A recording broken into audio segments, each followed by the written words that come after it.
Guys, we might have a problem.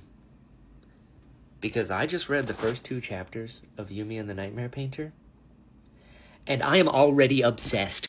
I don't know if you can tell by half of the wall space here, by my tattoos, by my sword. I have been obsessed with Japanese culture my entire life. And it is all up in here. Akane, Nikaro, Tojin, like, ooh, what is this book gonna be? Then you take all of that, and you make it Cosmere, and you got a guy who his job is a nightmare painter, and he's like by himself, and he's all kind of broody, which, hey, listen, I've watched a lot of anime in my time. I recognize an archetype, and I'm in. And then on the other side of it, you got Yumi, who's like the chosen one in her religion that literally lives by rituals, but is kind of like stuck in them. And, what is this book gonna do? I didn't even realize I'm wearing an anime shirt right now. Okay, I have finished part 1. And this book is awesome.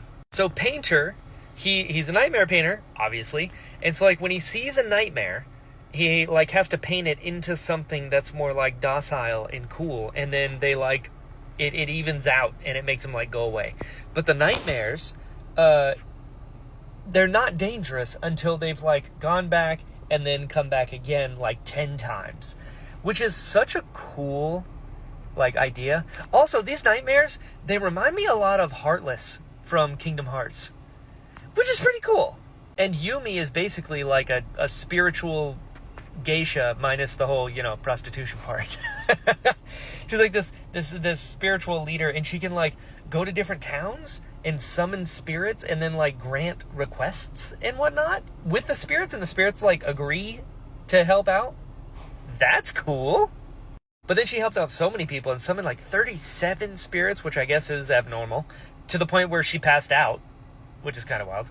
And then Painter, he went to a ramen shop.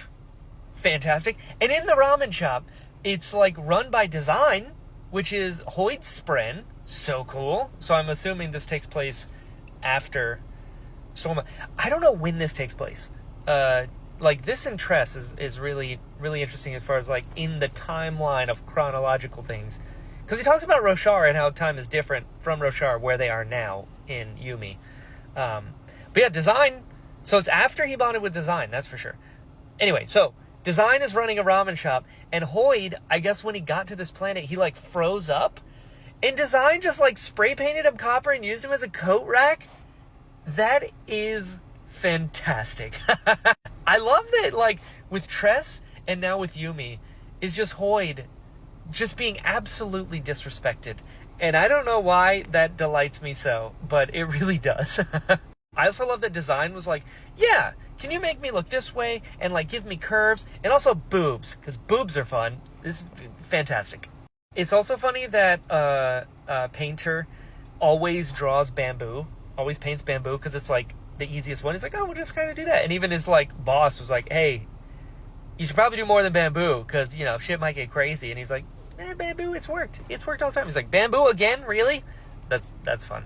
But then Yumi hears a voice in her head as like a distant spirit asking for like, well, first it asks if she wants anything. She's like, no, I'm good, whatever. And they're like, okay, well, can we ask for something? And she's like, okay. And they're like, we're imprisoned, can you like let us out? Which is concerning. The first thing that I think, like my initial thing is like, what if that's nightmares talking to her, like their spirits, and they're stuck in like the shroud, and she, being the like spiritual being whatever that she is, has the power to like unleash them? That would be bad. So after going to eat noodles, Nightmare sees like the remnants of another nightmare. Did I just call him Nightmare Painter? Anyway, Painter saw a nightmare, and he tracked it down to this house, and it was like this kid sleeping in the bed with his parents, and it was like almost fully formed and had like a body and was like looking at him. That was scary as shit. When it's like smiling and he's got eyes and like he has like dog teeth. It's like, ooh, ooh. And it like cuts the kid's face, and the kid was like awake and just, ooh, oof. Not good. And Painter was like, oh shit, let me try it. And it got away. It ran away, which is not good because that thing has clearly been back and forth and it's like fully formed. And he mentioned, well, not fully formed, but it's almost fully formed. And he mentioned that one like fully solidified nightmare can kill like hundreds of people. Oof. But then luckily the family came out and they thanked him and everything. But then he like passes out and he wakes up next to Yumi. So what's that about? How did that happen? Is that connected to shit? I don't know. But damn, this book is so good. So I just finished chapter 10 and we got some like Freaky Friday stuff happening. I almost said Hoyd. Not Hoyd. Painter wakes up in Yumi's body, but she's like spiritually manifested there with him. But like he's in her body and he controls her body. And then he said that like his running theory now is that the day star that they see is actually his planet where he's from. And for whatever reason, he got switched into her body. And then he goes through like this whole like her day, which is all just rituals that he doesn't know anything about. And they try to give him breakfast. He's like, oh, thanks. And they're like, oh my God, which was delightful. But so he goes to the baths and they do the 250 step process of bathing. And they can touch, but when they touch, there's like an energy kind of shock thing happening. This is wild. And she's like, oh, well, I asked, the spirits said they needed some help, and then you showed up, which is strange. And he saw the nightmare last, didn't tell anyone about it because he didn't have time, so you're like, oh shit. But he's there, and she's, God, now I'm like bouncing back and forth. Hold on, I gotta gather my thoughts. Yeah, things that pop out. It's like, one, Yumi's planet is so hot all the time, and that's why they wear the clogs, the like wooden shoes, just because the surface is so hot. Interesting. Painter offhandedly mentioned that he messed up his own life. Like, okay, go on. And Yumi thinks he's like a hero sent to help her. So interesting.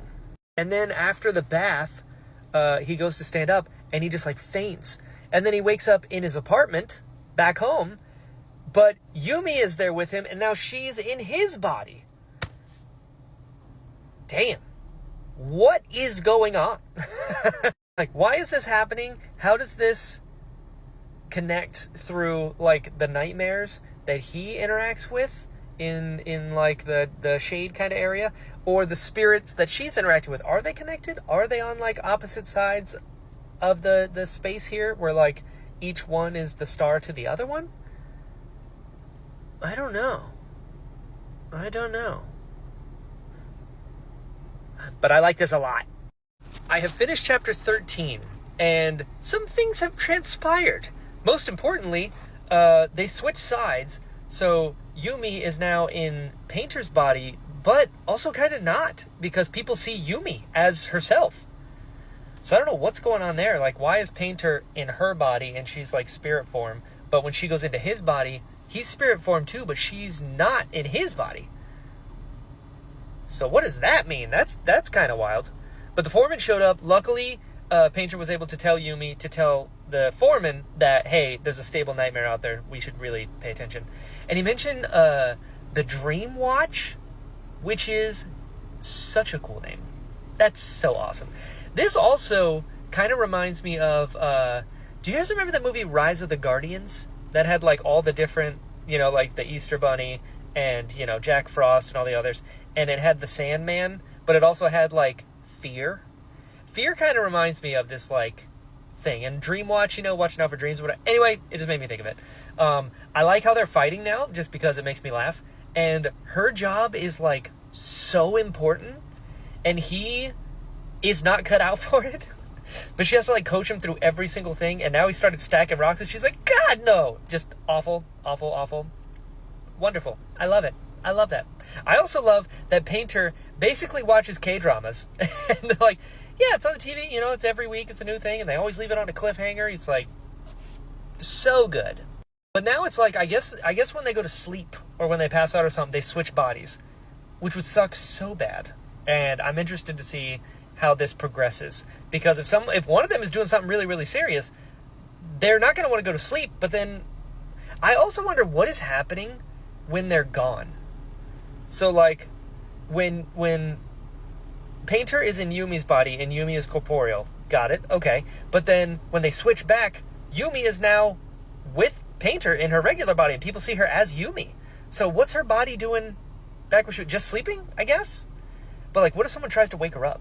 You know, or like, what if something bad happens in the meantime? Like, what if Painter is with Yumi all spirit mode, and then something bad happens at his apartment? I guess we'll find out. So I just finished part 2, and Painter called Yumi the Tyrant, which is hilarious. And then Akane showed up, and she took Yumi shopping for clothes. I was surprised by how much I enjoyed that. It's so nice, especially from someone who doesn't even get to like feed themselves to be able to go out and like buy clothes. She's like, don't worry, we'll put it on Painter's tab, which is hilarious. So I like that a lot. And then Yumi and Painter go to the noodle shop that Design is running, and Design can see Painter as he is, which is pretty cool. Probably a benefit of like being a spren, sort of. But come to find out, Yumi is actually in Painter's body, but because she's so highly invested, she appears as herself, which is kind of neat. But also makes me wonder, why is she so highly invested? Like, I understand she's a Yokihijo, so that makes sense. She's like a spiritual leader, but I don't know. I feel like there's something else going on there, which is interesting. And then Design said, really what they need is Hoyd's help, but he's busy being a coat rack right now, so that's not going to work. And then she mentioned that like when a god is killed, some crazy stuff happens, and the shroud is basically just a bunch of concentrated like raw investiture. And so Hoyd came to this planet to learn more about it and froze up immediately. And then Design's like, well, I guess I'll open a noodle shop. So interesting as to why he froze up. So I don't know, there's a lot of pieces happening right now. But ultimately, Yumi and Painter decide that they're going to try to learn each other's lives and figure it out, which is neat. I'm very curious as to where this goes. Like, is Painter going to be able to summon spirits by stacking rocks? Is Yumi going to be able to paint nightmares and stop them? Like, how much of this is going to work, you know? I don't know, but I'm excited to find out. Okay, so I finished chapter 22, and that ending was really sad. So let's back up a little bit. Yumi being so, like, taking things exactly as they're said was really funny, in that Painter was like, all right, well, you're going to learn to draw bamboo. That's important because we're learning each other's lives, and you're going to have to do this like 1,000 times. And she's like, okay. And painted bamboo 363 times. Ooh. Yikes, but also hilarious. Design was able to like lengthen their sort of like spiritual tether, which is interesting, very interesting. I keep forgetting that that's a thing. Like they couldn't be more than like 10 feet away from each other, which would be very inconvenient. But she was able to make it towards like a few blocks, which is cool. Yumi went and hung out with Akane and the others. I love that. As someone whose entire existence is like regulated to the T, where she doesn't even feed herself, it's pretty great that she got like, you know, friends and got to go hang out. I don't know, I really like that. And then Painter is like, okay, well, how about we start living each other's lives and like really try it? And so Painter is now like eating food on his own, and everyone is just like kind of freaking out. They brought, in Yumi's world, they brought like a stacking machine to like help summon the spirits, I guess. And it's just like straight up sacrilege. And then this was sad. Huanji said that he was talking about like other Yokihijos, and I guess there are like 14 of them currently, And 12 of the 14, they get days off, they retire, they get to do whatever they want. Damn. That sucks to learn that, like, you didn't have to live this way. And she's lived this way for her entire life? Damn.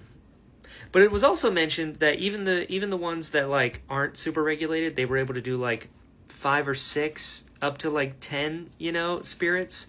And Yumi did, like, an average of, like, 12. But the last time she did it, she did 37, which is crazy. So now I'm wondering why was hers so overpowered? Was it because...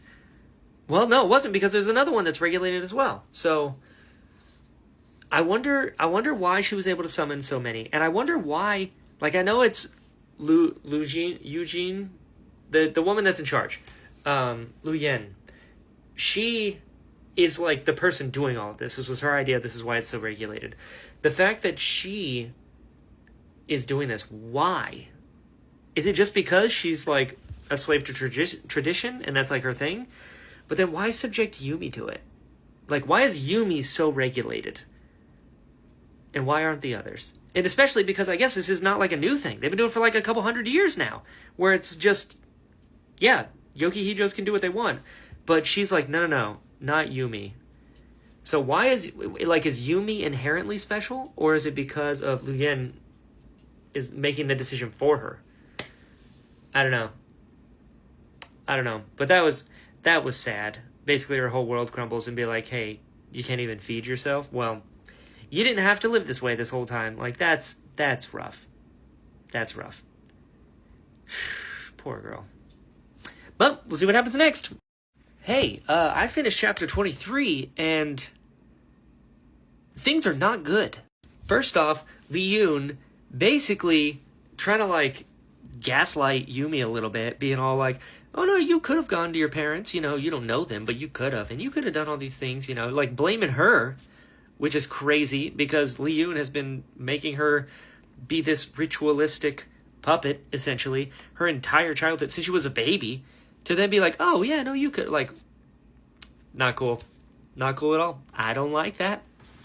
And then, so they go to the springs, and Yumi's like, I want to do something bad. And Painter's like, all right, cool, let's do it. And he's like, let's go spy on the scholars. But these scholars, so they have, like, this machine that they brought. And I was like, oh, it's, like, for stacking, you know, because she's not working, so they'll bring another thing. But this thing, like, they turned it on, and Heon lines showed up, which is from Painter's planet. But now they're on Yumi's planet. And he mentioned that, like, my question is, like, the Heon lines, is there another machine that's causing them on Painter's planet? And, like, what is that? What is going on there? But he mentioned that, like, there was like a problem that they were having with this one, and they said they didn't have that problem with the father machine. What does that mean? And so, like, they turn it on, and then they, like, mess with some stuff, and so some Heon lines show up, and they go to Yumi. And then they're like, I think there's a spirit in here. Let's go get it. And it says to dig out the capture device? Are these Ghostbusters? Like, what is happening? Like, who called them here, and why? And what is this machine? What? How do nightmares come into all of this? I have finished chapter 27. And man, these last few chapters back to back have been kind of a roller coaster. First, Painter basically falling in love with Yumi is adorable. I love that. But the scholar's machine, right? The scholar's machine stole the spirit, but I was a little unclear as to whether the scholar's machine stacking the rocks summoned the spirit and then they captured it, or did what Painter was doing summon the spirit and then they, like, stole it. I was a little unclear on that. Granted, I was busy doing something, but yes, I'm curious as to what happened there. Also, the fact that this is, like, I mean, I don't know if it was, like, an intentional allegory, but the fact that, like, AI is also ruining art in the Cosmere, as an actor, I appreciate that. Yumi being so invested in the show that they watch is hilarious. I get it. But then they go looking for nightmares and stuff, and they find one that's like spidery and is like feeding on an old lady, and it starts feeding on Painter. So that can't be good. I did like when they went back to see Design, and Design's like, so why do you like her? And he's like, I don't like her. And she's like, really? You want to try that again? I love that she called him out immediately. That was great. But then we got more of the story, and it broke my heart. Broke my heart. The fact that Painter wanted to be in the Dream Watch so badly, like he dedicated his life to it, and he wanted it so badly, and people that join the Dream Watch are allowed to bring like a team, like essentially squires, basically. And so Painter was like, I'm going to join the Death Watch. Death Watch. Yikes, that's the opposite. Star Wars on the brain. I'm going to join the Dream Watch, and I'm going to bring all you guys with me. And then he went, and he wasn't accepted. They said he wasn't good enough, and he didn't have the heart to tell his friends because they were so excited to go too. So he just lied, and then it got too much to where he just kept lying. This poor guy. And now he lost all of his friends. And all his friends like, he's a liar. I told my parents, I told my friends that I was going, and we didn't. And it just like... That is so sad. That is so sad. Like, I don't know. Maybe it's because I've been a dreamer my whole life, and like I didn't have a lot of friends growing up, and like, I don't know. That really got me. And now they don't even believe the stable nightmare thing, which is true. We were there. And they don't believe him because they're like, oh, well, you lied about that thing. You're probably lying about this thing. And just, poor guy. Poor guy. And he's like the best artist, like out of all of them, like by far. They were like, oh, he's for sure going to get in. And now he just draws bamboo. When he could do anything. That's rough. That's rough. Oof. Oof. I did love that after this, though, Yumi was like, you know what? Let's go out. Let's go do something. I don't care what it is. Like, I don't know. Her making him take her hand and go to a carnival. And he's like, you don't even know what a carnival is. She's like, I don't care. Let's just be people. Like, it's so beautiful. That's so sad. So beautiful. What's next? So I just finished part 3, and we can't have a good time. Such is the nature of the Cosmere. You're having a good time, something's got to ruin it. And Yumi and Painter are at the carnival, and it's beautiful, and she's winning toys because she understands stacking, which is great. And they're on their version of a Ferris wheel, and it's just beautiful, and she's painting pictures, and everything's great. And then a fully formed nightmare shows up, 11 feet tall. Not good.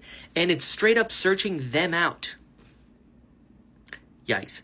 Also, apparently, it was able to, like, it stabbed Yumi and was able to, like, feed on her essence. What is this thing?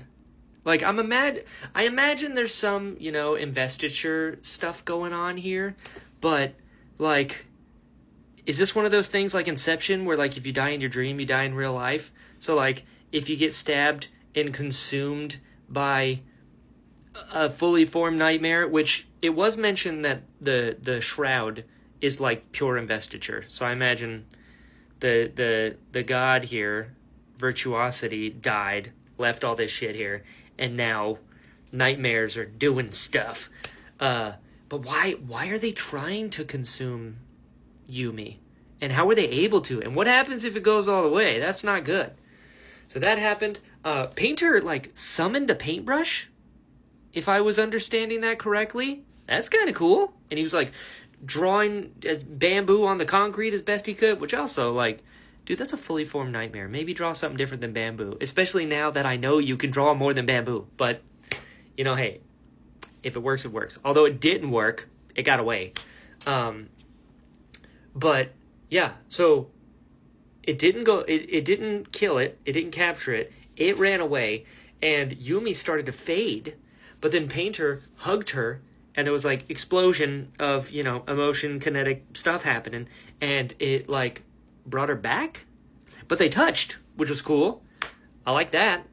And then while this is all happening, the people from Painter's planet are going off planet to the star, which he assumed was where Yumi was from, and they were just kind of literally star-crossed. But apparently not. Now there's aliens in the Cosmere, because why not? Because why not? They got 4 arms.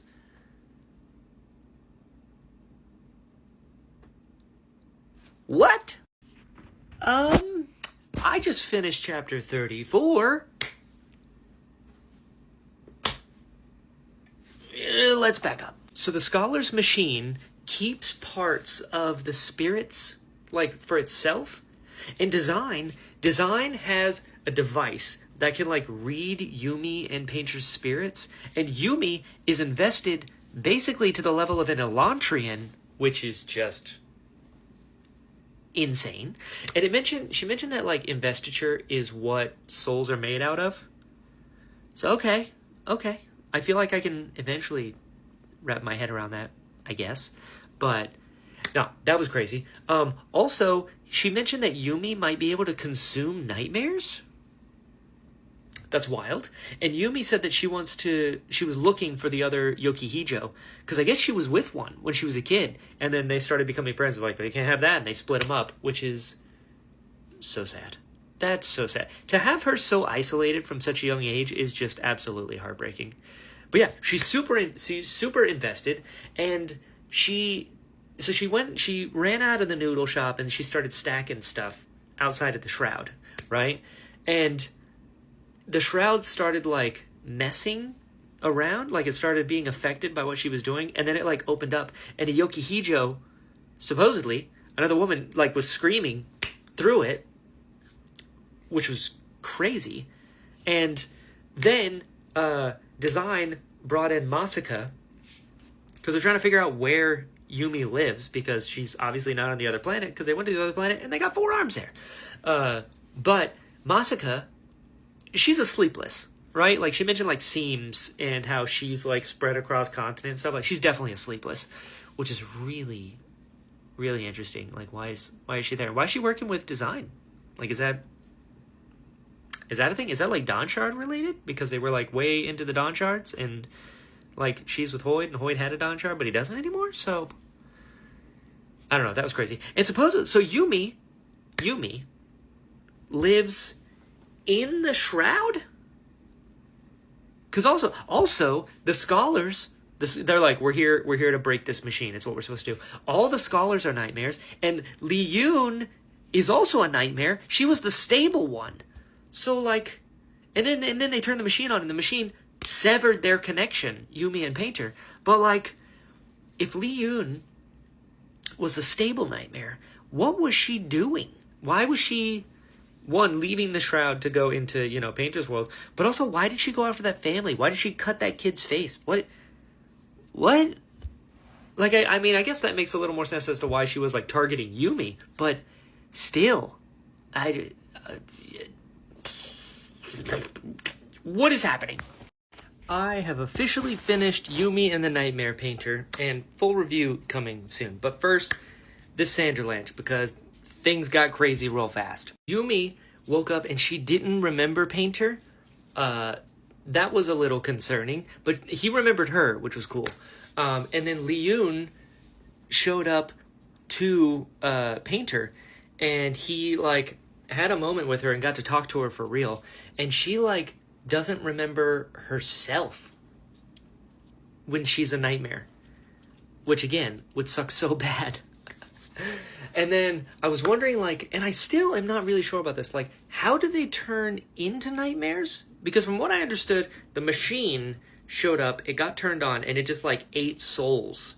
And I guess the nightmare is, like, what is left of them? I'm still kind of putting it together. But it's been 1,700 years?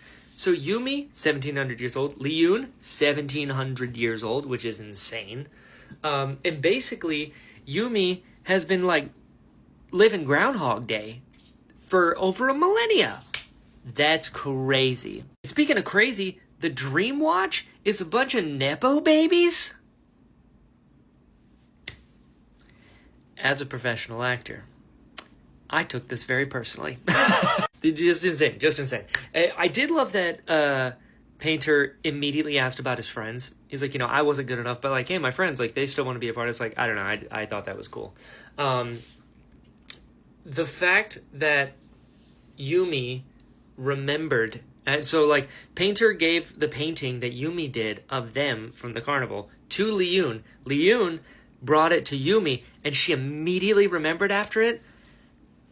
Beautiful. I love that. It's like when people have like Alzheimer's or dementia and stuff, and they like hear a song from their childhood, and then they go back and it like transports, like, God, the power of art. It's like, yeah, 700 years ago, this machine was turned on, and it started like attracting spirits to power it, and then it started feasting on souls, and the leftover like wood chips of the souls is what makes up the shroud?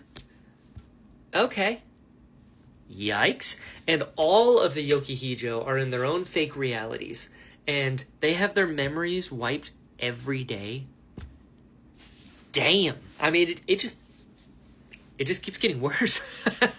But then Painter goes and he talks to his friends, and he's like, hey, listen, I was told that 100 nightmares are coming. It's going to be like that city that was destroyed forever ago, which found out actually wasn't destroyed by nightmares. It was the machine that turned them into nightmares. Anyway, beside the point. He went to his friends, and Tojin was like, well, I guess we better help you out. And he's like, really? And they're like, he's lying. He goes, so? I mean, if he's not, then we should probably be there. And if he is, who cares? Like, Tojin's a real one. I like that. Yumi, within the shroud, because she's so highly invested and also a part of the shroud, she can kind of control the shroud, and she was like going through walls and stuff. That was pretty cool. 37 painters showed up to fight.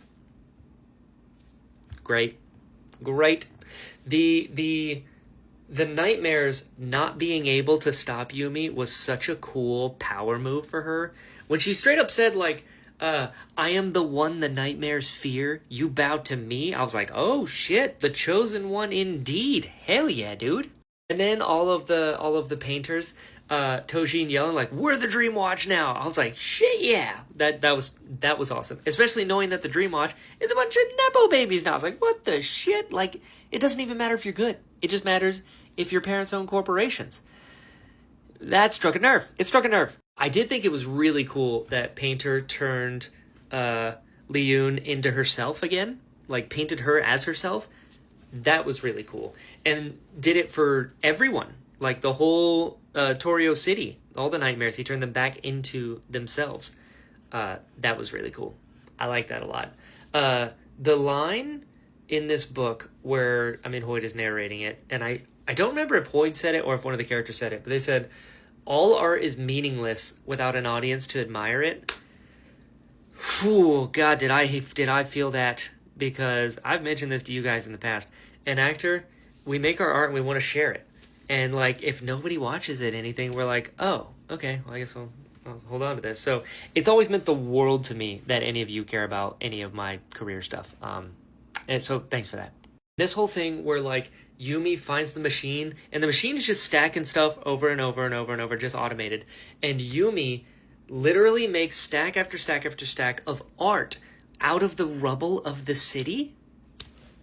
That was so cool. Like, she's making art, and the fact that it's from her is art, and like, just, in the world, especially within the entertainment industry, the fact that it's like, oh, because a human being put in effort, that's what makes it art when an audience enjoys it, versus like a machine that could just make art. Wonderful. Then she did it so well that she was pulling the spirits out of the machine, which was just recycling. This whole time, it was like a self-sustaining spirit-eating machine. And she was able to use up all of it and sacrificed herself. That was rough. But then Nikoro goes to his spot in the wall, the outer wall, to paint his masterpiece, and he just paints Yumi. And that connection basically opens up a portal to where she can decide to come back or not because she wanted to. That was beautiful. I love that. And when all that happened, Hoyd, who's been a coat rack this whole time, and apparently was for years, which is crazy, he gets unfrozen. But come to find out, when he got onto that planet originally, the machine started feeding on him, and then his, like, defense system turned on, and he just, like, froze. And Design's like, well, I guess I'll start a noodle shop, which is hilarious. And ultimately, Design wills the noodle shop to Nikoro and Yumi. I love that. I love it. Called it the Noodle Princess, and has an attached art gallery, and Masaka works there. Great. What a beautiful, fun little story. I loved it. And apparently it's Brandon's favorite of the secret projects. So that was pretty cool too. But yeah, this was good. Full review coming soon. I have finished Yumi and the Nightmare Painter by Brandon Sanderson. So let's talk about it. First and foremost, I liked it a lot. I liked it a lot. It was very different from any of the other books. And I think part of that was because of specifically Painter. His side of the story with, police and cops in an apartment, and they're watching, K-dramas and stuff like that. That was very, very different from really, I think, anything that I've read so far in the Cosmere. I mean, the closest is probably the Sunlit Man, because the Sunlit Man had, like, spaceships and stuff. But, I mean, they had spaceships and stuff here, too. But it seemed way more, I don't know, modern, normal. In some ways, I feel like that kind of side of the story is a good way to kind of prepare me for Era 3. You know what I mean? If that makes any sense. And from what I understand about the next one, it's also in the future. But I really like this. There was a portion that I will say kind of in the middle where I did get a little distracted. I don't think that's a book problem. I think that's a Brian has ADD problem. But ultimately, I really liked it. I liked it a lot. I like the idea of someone who, is very about tradition and very, every moment of their life is curated, versus someone who, is just trying to do his thing. Yeah, I like that. I like the characters a lot. I like that they switch when they go to sleep. Her experiencing things for the first time, him being accepted for the first time in a long time, I thought was really cool. Their romance was beautiful and lovely. I loved, similarly to Tress, I also loved a lot of what Hoyt had to say in this book. And, to the further extent, what Brandon had to say. There was a lot of really good moments in here that I really enjoyed. The whole sentient nightmare things was really cool. The twist that the nightmare people were people at one point, and that it was just like a machine that was doing it. I'm still a little confused as to where the machine came from. Like, maybe it was said and I forgot, but who turned it on originally and why? Were they trying to just, like, replace the Yokihijo, or I don't know. I do wish we would have met some of the other Yokihijo. That would have been cool. But the idea of, like, finding a nightmare and, like, painting it into a shape was a really cool idea.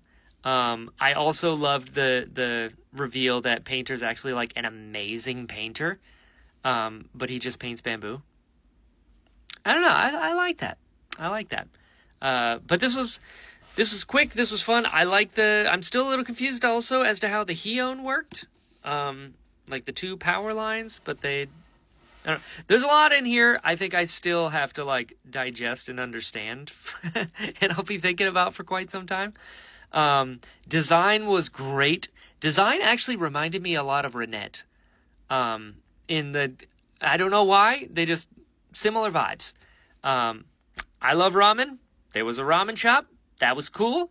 I like that his friends came around at the end, was really neat. I like that Yumi was, like, defending him to his friends, and that helped them come around to see things from his perspective. Yeah, this was good.